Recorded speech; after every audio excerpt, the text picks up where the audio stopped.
ఏ రోజైతే options trading మొదలెట్టావో ఆ రోజే నీకంటే బలవంతుని కొట్టడానికి రెడీ అయ్యావు. ఆ బలవంతుని కొట్టాలంటే మనం ఎంత స్మార్ట్ గా ఉండాలో ఆలోచించుకోండి. ఈ ఆప్షన్స్ గేమ్ లో సర్వైవ్ అవ్వాలంటే గేమ్ లో ఉన్న రూల్స్ అన్ని తెలుసుకోవాల్సిందే. ఈ కేసులో నేను ఒక ఆప్షన్ బయ్యర్ ని ఎద్దామని కాల్ అవుట్ బై చేశాను. ఎందుకు బై చేశానంటే నాకు లిమిటెడ్ క్యాపిటల్ ఉంటే చాలు అన్లిమిటెడ్ ప్రాఫిట్ వస్తుంది. కానీ నేను 375 రూపీస్ ప్రీమియం రూపంలో ఆప్షన్ సెల్లర్ కి చెల్లించాను. టోటల్ క్యాపిటల్ 5600 యూజ్ చేశాను. బ్యాంక్ నిఫ్టీ స్పాట్ 51,690 దగ్గర ఉంది. దానికి నేను బయ్యర్ ని కాబట్టి నేను స్పెండ్ చేసిన ప్రీమియం యాడ్ చేస్తే వచ్చేదే బ్రేక్ ఈవెన్.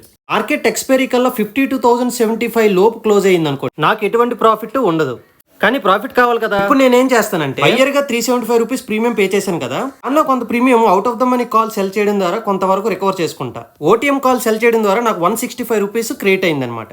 దీనివల్ల నా మాక్సిమం లాస్ 5,600 నుంచి 3,100 రెడ్యూస్ అయిపోయింది.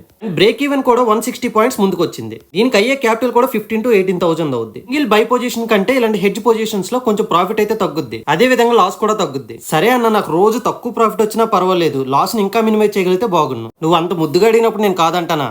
మన దగ్గర ఉన్న సెల్ పొజిషన్ ఇంకొక లాట్ ఎక్స్ట్రా సెల్ చేయడం వల్ల ఇంకా ఎక్స్ట్రా మనీ క్రియేట్ అవుద్ది. అప్పుడు డౌన్ సైడ్ మాక్సిమం లాస్ 600 అవుతుంది. దీనివల్ల నీ బ్రేక్ ఈవెన్ పాయింట్ ఇంకా ముందుకు వస్తుంది. మార్కెట్ ఇంకా డౌన్ సైడ్ మూవ్ అవుతుంది, ఆ 600 లాస్ కూడా ఉండకూడదు అనుకుంటే నీ దగ్గర కొంచెం క్యాపిటల్ ఉండలే కానీ ఏదైనా సాధ్యం అవుతుంది. పర్టికులర్ గా ఆ స్ట్రైకే సెల్ చేయాలనే ఉండదు. ఈ అవసరం మేరకు ఏ స్ట్రైక్ అయినా సెల్ చేసుకోవచ్చు, కానీ out of the money strike అయ్యేటట్టు చూసుకోండి. మార్జిన్ తగ్గించుకోవడానికి deep out of the money by చేయండి.